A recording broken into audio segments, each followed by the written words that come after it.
کیا کبھی آپ نے کسی ایسے بچے کے بارے میں سنا ہے جسے ڈاکٹر نے کہا کہ وہ ساری زندگی چل نہیں سکے گا، مگر اس نے دوڑ کر دنیا کے سارے ریکارڈ توڑ دیے؟ آئیے سنیں اس بچے کی سچی اور حیران کر دینے والی کہانی۔ کسی گاؤں میں بچے رات کو بھی اکٹھے اسکول میں پڑھتے تھے۔ ایک طالب علم کی ذمہ داری ہوتی کہ وہ پہلے آ کر دیا جلائے اور روشنی کرے۔ یہ سلسلہ چلتا رہا۔ ایک روز اساتذہ اور طلباء نے دیکھا کہ آتش دان والا کمرہ آگ کے شعلوں میں گھرا ہوا ہے۔ بڑی مشکل سے آگ پر قابو پایا گیا۔ وہ لڑکا جس کی روشنی کرنے کی ذمہ داری تھی وہ بہت زیادہ جھلس گیا۔ پتہ چلا کہ جب وہ چراغ جلانے لگا تو چراغ گر پڑا، تیل سے آگ بھڑک اٹھی اور کمرے میں پھیل گئی۔ لوگوں نے اس نوجوان کو اٹھا کر ہسپتال پہنچا دیا۔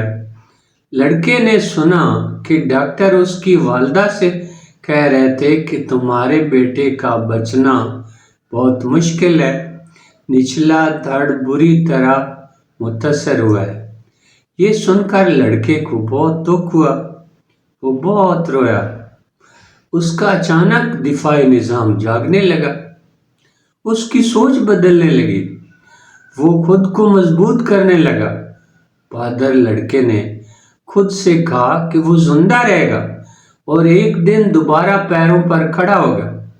ماں روز ٹانگوں پر مالش کرتی مگر پیروں میں کوئی حرکت نہ ہوتی۔ ماں نے بھی ہمت نہ ہاری، مکمل وقت دیا اور دعا کی۔ ایک دن ماں اسے ویل چیئر پر بٹھا کر باغ میں لائی۔ لڑکے نے خود کو ویل چیئر سے گرا دیا۔ وہ کھڑا ہونے کی کوشش کرنے لگا۔ روز اس مشق کو دہراتا رہا۔ مہینوں کی کوشش سے سہارے کے ذریعے کھڑا ہونے اور چلنے کے قابل ہو گیا، یہاں تک کہ مکمل صحت یاب ہو گیا اور پھر سے اسکول جانے لگا۔ اس نے دوڑنا شروع کر دیا۔ دوڑتا ہوا اسکول جاتا اور واپس بھی دوڑتا ہوا آتا۔ وہ بچہ جس کے زندہ بچ جانے کی امید نہ تھی، ڈاکٹروں نے کہا تھا کہ ساری زندگی کے لیے معذور ہو گیا ہے۔ پختہ عزم کی بدولت 16 جون 1934 کو 1 میل کی ریس میں ورلڈ چیمپئن بنا۔ بچے کا نام ڈاکٹر گلین ہے، جس نے 1 میل کا فاصلہ 4 منٹ 6.8 سیکنڈ میں طے کر کے ماضی کے تمام ریکارڈ توڑ دیے۔ زندگی میں گرتا تو ہر کوئی ہے، مگر جیت وہی سکتا ہے جو دوبارہ اٹھنے کا حوصلہ رکھتا ہو۔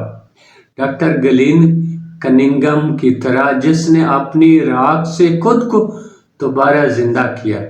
یاد رکھیں، یقین، محنت اور ماں کی دعا کبھی رائے گاہ نہیں جاتی۔